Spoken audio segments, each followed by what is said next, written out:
Thank you, Deputy Presiding Officer, and thank you for your statement, Minister. If this government is so concerned about the impact of Brexit on the Welsh NHS, is the Minister comfortable with the admission that the First Minister made to me in committee recently that the Welsh Government hasn't spoken to a single pharmaceutical company about the implications for supply of Brexit, but instead has left it up to the UK Government? Is he comfortable with the situation because, like me, he knows there's no real reason to be concerned about the supply of prescription drugs as a result of a no-deal departure? There have been some supply problems in recent years, but they're attributed to increased demand from developing countries, an increase in the cost of raw materials, and even possibly some deliberate market manipulation and nothing to do with our impending Brexit.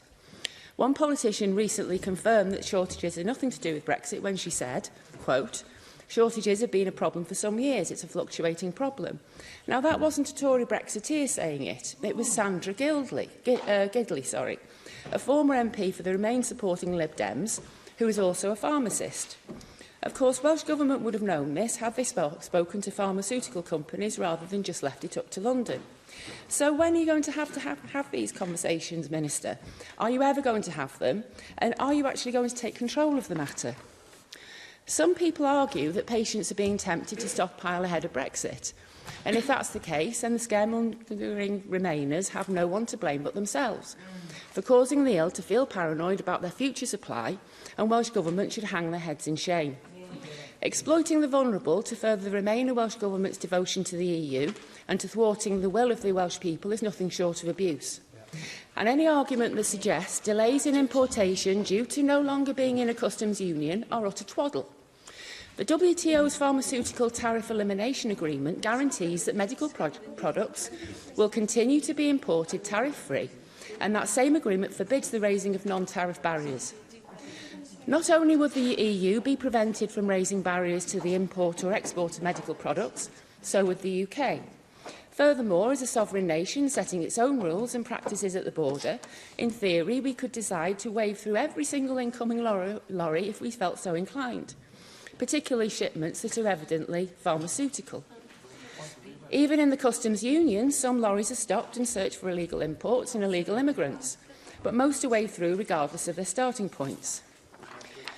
Moving on to recruitment and staffing. This government can't really tell us what effect leaving the EU will have on our staff because they haven't done anything to find out the international makeup of the staff of the NHS. They don't know how many of the staff of EU origin working in the NHS are clinically trained. That they don't know this is evident from the fact that they're only now starting to count them. They're now starting to count the number of EU people in social care, only weeks before we're due to leave. Why haven't you done this before? The referendum was over 2 years ago. How can the government say that they are worried about the impact of patient care in the event of Brexit when they don't know how many staff are clinicians from the EU? And if the Minister knew this figure, he'd have said it today. On the day that respected political scientist Sir John Curtis says that Remain voters don't have a better understanding of the EU than Leavers, I would suggest that for the sake of the public's respect for politicians, you stop the scaremongering. The public can see through it, just like they did on referendum day in 2016. Out of all the nations in the EU, Wales spends the least on its health service and has the worst outcomes for patients. What are you going to do about that, Minister, or are you going to continue blaming it on Brexit?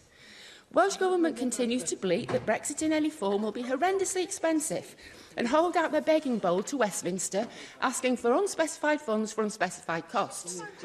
It was illuminating that last week the First Minister had to admit that Welsh Government has not undertaken a reliable assessment of the actual costs of preparing for Brexit in any form. So any assertions by that same government as to the costs and implications of Brexit have no credibility in the context of Welsh Government's utter failure to do its homework and its decision instead to rely on guesstimates. When will you finally do a proper analysis, Minister? And although the Welsh Government wants us to sing, don't blame it on the Minister, don't blame it on the First Minister, don't blame it on the Government, blame it on Brexit, that doesn't wash. That doesn't wash, since it's Labour who have ruined the Welsh NHS all by themselves and were doing so years before the referendum. So before you produce any more scaremongering tactics, just because you want an excuse to ignore the majority decision of Welsh voters to leave the EU, I suggest you actually do some research, talk to the people who are actually going to be doing the work of maintaining supplies, and stop trying to scare the sick and vulnerable. The people of Wales voted to leave the EU, the single market and the customs union. You've had your instructions. When are you going to do as you're told?